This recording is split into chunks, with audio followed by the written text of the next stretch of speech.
Blade is one of the best vampire movies of all time.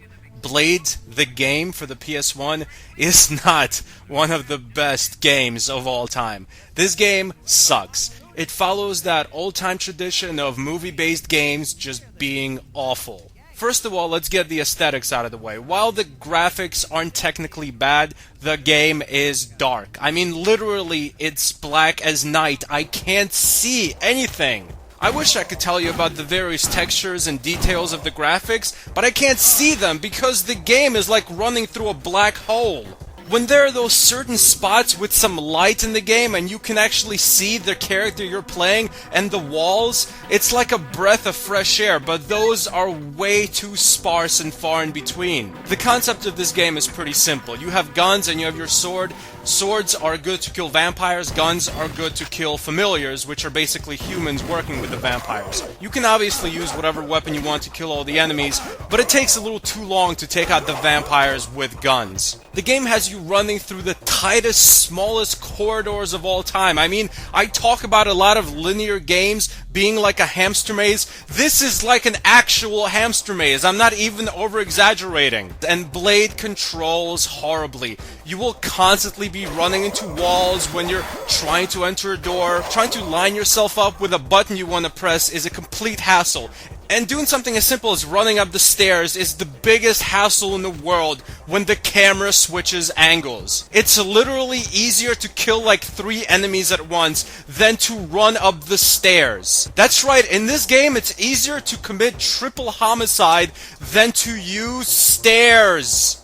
This is also one of the hardest games I have ever had the displeasure of playing. You have virtually no health, and almost every single enemy you fight is a complete guessing game on whether you will survive or not. See, the enemies are always around the corner. You're running through these horrible little tiny dark corridors. You run into a new room, and there's just like 2 guys with guns shooting you. If you don't have better than twitch fast reflexes, you will get shot by them. And if you were already shot before, you will probably get killed by them. This is one of those games where you have to know what's ahead of you almost every single time if you don't want to get hit. The controls are shooting and using your sword or using melee attacks, and you press R2 to lock on to the various enemies. Look at this, I have no life, I locked onto an enemy, and I'm just running forward, but because I'm locked on, I'm running around the enemy. The enemy can't hit me.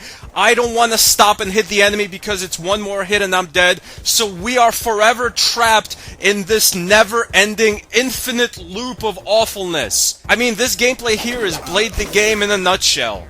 I think the only decent thing about this game is the voice acting, but it's only good because the voices are pretty crisp and the actors are good. The actual voices sound nothing like Blade and his mentor Whistler. In fact, I would say Blade in this game sounds just like Hellboy. Did Sir enjoy his flight? The cabin service was lousy. Where did your contact place the Von Espers? Nested up at the waterfront, somewhere in the warehouse district. You'll need to get on the docks. After that, it's a straight run. Anything else I need to know? I've got your back. I'll contact you when you're nearing the target. That's right, you're not Wesley Snipes, you're Ron Perlman. And incidentally, Ron Perlman was in Blade 2. It's like 6 degrees of spoiled bacon that's in the trash. Look at this here, I have virtually no life, I save, and then an enemy kills me. So guess what? When I reload the game, the enemy that just killed me like 1/4 of a second ago is right behind me. I have no idea how long I played this game for, it was probably like 2 hours, but I swear it feels like 2 days. This game is like a never-ending, incredibly difficult loop of awfulness.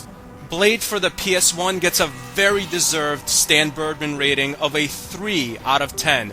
Where does the 3 come from? Well, this is how I divide it up. It gets 1 for the good voice acting, and 2 for the fact that this is a game. Like, it's a product that is what it says it is. It is a video that you can interact with by pressing buttons, and for that, it gets 2 points. Thanks for watching. Goodbye, my friends.